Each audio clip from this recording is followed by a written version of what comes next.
Hey, what's up, DFS players? Alex here, and we are going through the best two MLB player props on PrizePicks. So we're going to be forming a mathematically profitable entry. And again, the way that PrizePicks works, which is quite fascinating, is any two picks you select, doesn't matter if you take overs or unders, you can see your payout never changes. 20 to win 60. Now that's a little misleading because it's 20 to win 40 in profit. 20 to get back 60 total, which includes your $20 stake. So 20 to win 40 in profit is simply just going to be plus 200 odds for whatever two picks you select.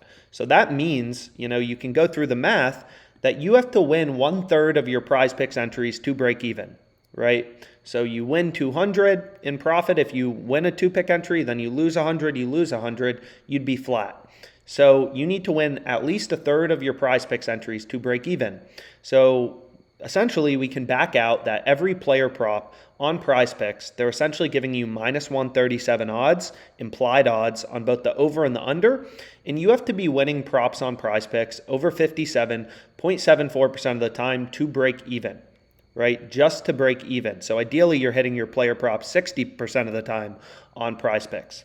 Now, again, this is really fascinating as a sports bettor because sportsbooks, you'll notice, right, they vary the odds depending on if you're betting on the over or the under because they believe the win probabilities aren't exactly the same for a bet going over or under. So, for example, I found a really good player prop, MLB player prop on PrizePicks on the OddsJam Positive Expected Value tool. So this tool will show you profitable, MLB bets, NBA bets, whatever, sports bets.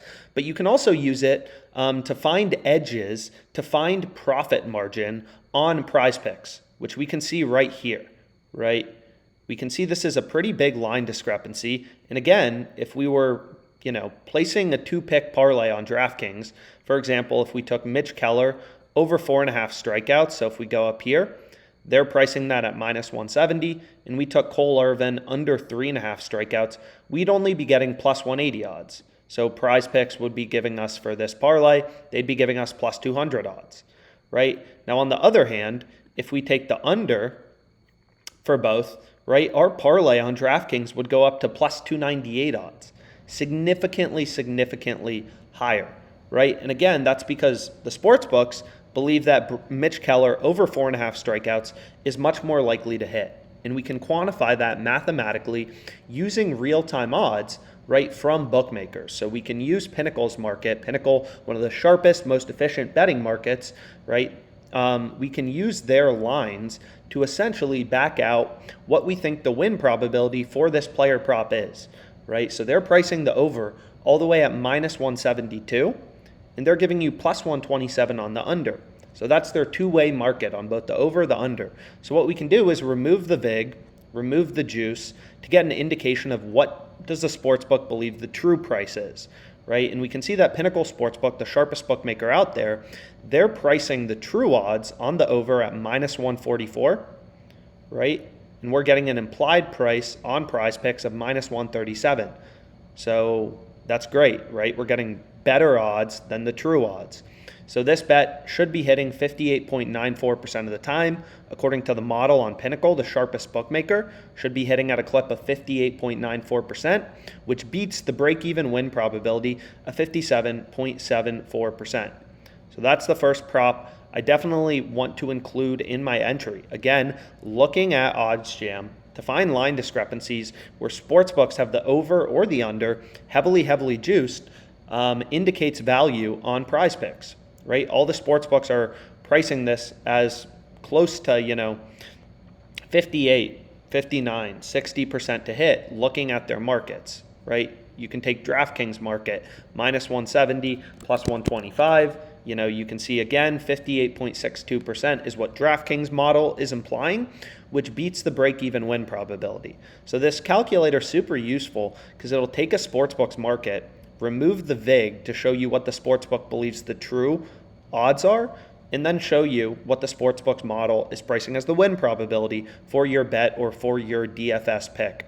So you can read through this text. It's very valuable, if you're playing player props on PrizePicks. So Mitch Keller over 4.5 is the first pick I'm going with, and then the second pick I liked was Ronnie Garcia under 4.5 for very similar reasons. So we'll go ahead, we'll lock it in. This will be, my most recent player prop on PrizePicks. So we can see we cashed the last one I think I gave out, Paul Blackburn, Tyler Anderson. George Kirby didn't come through for us, though. In a couple of these, frustrating. George Kirby ended up losing me a lot of money here. But overall, been on a pretty good run in the MLB, just with mainly strikeout props, pitching props.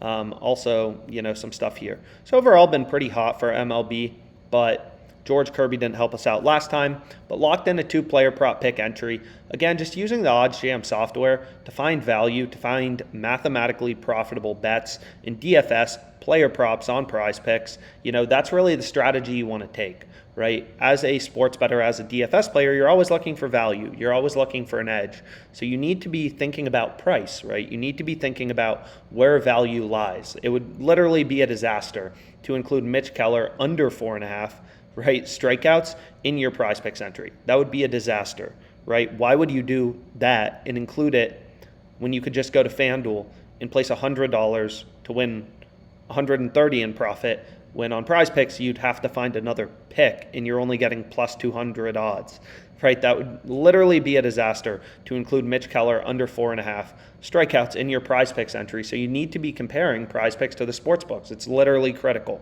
right? You have to be looking for value as a DFS player and making sure you're getting good market prices. Otherwise, you're just getting screwed, right? Why would I include Jeffrey Springs over 6 strikeouts when I can go bet that on WinBet minus 125 if I want to? It doesn't make sense. So I hope you found this video helpful. Let's make some money.